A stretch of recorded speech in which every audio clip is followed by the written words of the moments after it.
నమస్తే, welcome to public court news. Rahul Gandhi మనమందరికీ తెలిసిన విషయమే. రాహుల్ గాంధీ 2 పార్లమెంటు స్థానాల నుండి పోటీ చేసి గెలుపొంది ఎంపీగా ఆయన ప్రమాణ స్వీకారం చేయనున్నారు. ఈ నేపథ్యంలో కేరళ నుండి పోటీ చేసిన ఆయన వయనాడుకు రాజీనామా చేసి తనకు కలిసొచ్చిన కాంగ్రెస్ పార్టీకి ఇష్టమైన పార్లమెంటు నుండే ప్రాతినిధ్యం వహిస్తానని ఆయన స్పష్టం చేయడము, ఆ తర్వాత కాంగ్రెస్ పార్టీ జాతీయ అధ్యక్షుడు ఇది ఖరారు చేయడము, ఆ తర్వాత ప్రియాంక గాంధీని నేరుగా ప్రత్యక్ష రాజకీయాల్లోకి ఆయన తీసుకొస్తున్నట్లు సమాచారం. ఈ నేపథ్యంలోనే ప్రియాంక గాంధీ కేరళలోని వయనాడు నుండి ఎంపీగా పోటీ చేసి మరొకసారి రాజకీయాల్లో తన భవిష్యత్తును పరీక్షించుకునేందుకు అవకాశం కనిపిస్తుంది.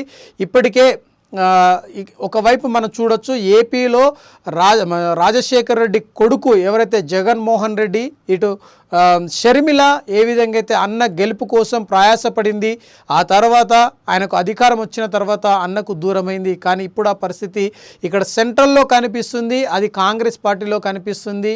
అన్న పోటీ చేసి 2 పార్లమెంటు స్థానాల నుండి ఎంపిక కావడం, ఆ తర్వాత ఒక ప్రాంతానికి తను పరిమితం కావడం, మరొక ప్రాంతానికి రాజీనామా చేయడం. ఈ నేపథ్యంలోనే చూస్తే ప్రియాంక గాంధీని నేరుగా ప్రత్యక్ష రాజకీయాల్లోకి తీసుకురావడంతో దేశవ్యాప్తంగా ఒక చర్చ అయితే కొనసాగుతుంది. మరొక వైపు తన అదృష్టాన్ని పరీక్షించుకునేందుకు కేరళ ప్రజలు తన అదృష్టాన్ని పూర్తి స్థాయిలో ఒక ప్రత్యక్షంగా వారు ఓట్లు వేస్తారా లేదా అన్నది చూడాల్సి ఉంది. ఇప్పటికైతే ఎన్నికలకు ముందు కావచ్చు, లేదంటే జోడో యాత్రలో కావచ్చు, దేశవ్యాప్తంగా కూడా రాహుల్ గాంధీ ఫ్యామిలీ ప్రజల మధ్యకు నిలిచారు, ప్రజలతో మమేకమయ్యారు, ప్రజల ఆదరణ పొందారు. ఆ తర్వాత కాంగ్రెస్ పార్టీ 99 సీట్లు స్వయంగా సంపాదించుకుంది. మరొక వైపు ఇండియా కూటమితో ప్రభుత్వాన్ని ఏర్పాటు చేయాలని ఎంతో ప్రయాసపడింది. కానీ ప్రజలు అనుకున్న మేరకు వారికి ఇవ్వకపోవడం, ఆ తర్వాత ప్రతిపక్ష హోదాలో తను పనిచేస్తానని ప్రజల ముందుకు రావడం,